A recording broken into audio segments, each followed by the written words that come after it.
Christmas, in our family, has been one of the few things that has remained relatively constant throughout the many experiences we have shared together. From enjoying the mild Manhattan, Kansas winters, to slogging through snarled New Jersey traffic, to wondering how Nebraska could give us a brown, not white, winter Christmas.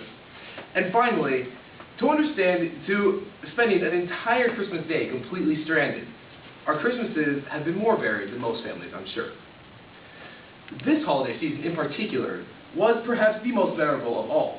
The holiday excitement all started about 3 days before the holiday itself. As far as preparations for Jesus' big day go, the Christmas tree is usually up around the 21st or 22nd. As usual, Thomas and I grabbed the box from upstairs from the storage room, and yes, we do have a fake tree, get over it. And Isabel followed us down the stairs with a box full of Christmas decorations. Again, as usual, Mom, Isabel, Maria, and Tessie got to work for the next couple of hours on transforming random pieces of nylon and metal to a charming, endearing symbol of Yuletide bliss. At the same time, the nativity set my mom grew up with was set up in its usual place on top of the piano. Also on the same day, Big Brother Patrick arrived from Chicago for a good 20-day visit. The following days were filled with the smells of cookies being baked, the sounds of said cookies being sniped from the cooling racks by Celtics Catan players when they weren't arguing over various and overtly complex resource trades, and the contented sighs of said cookie snipers when they first bit into one of my mom's heavenly holiday fruit cookies. Don't ask me what fruit was in them, because I don't know. However, all the numerous preparations usually performed with the knowledge and anticipation of midnight mass and flawed circadian rhythms seemed to be more and more anticlimactic and pointless as the snow started to fall. 7 p.m., Christmas Eve. It's decided we won't be going to midnight mass.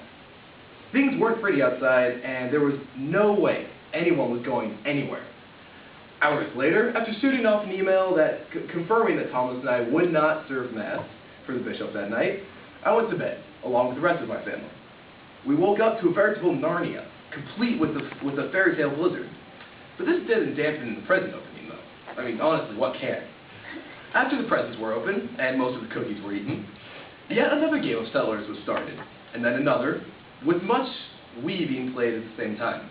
All in all, although the day was spent entirely indoors, it was a day filled with familial joy.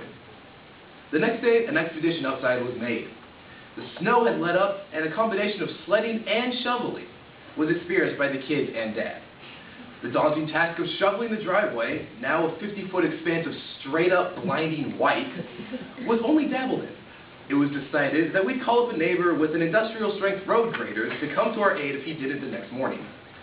The rest of the day was spent in, yes, more Settlers.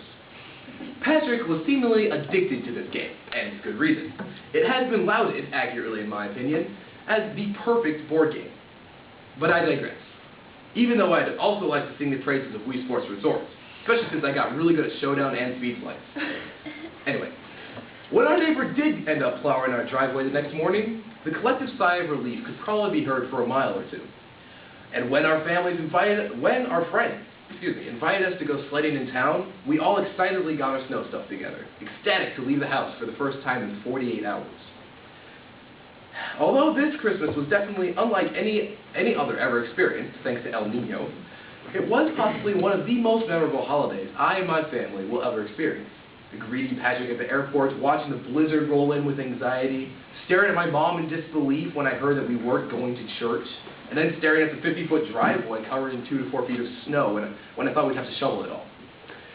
It was all a thoroughly enjoyable experience, one which will definitely be remembered by all members of my family.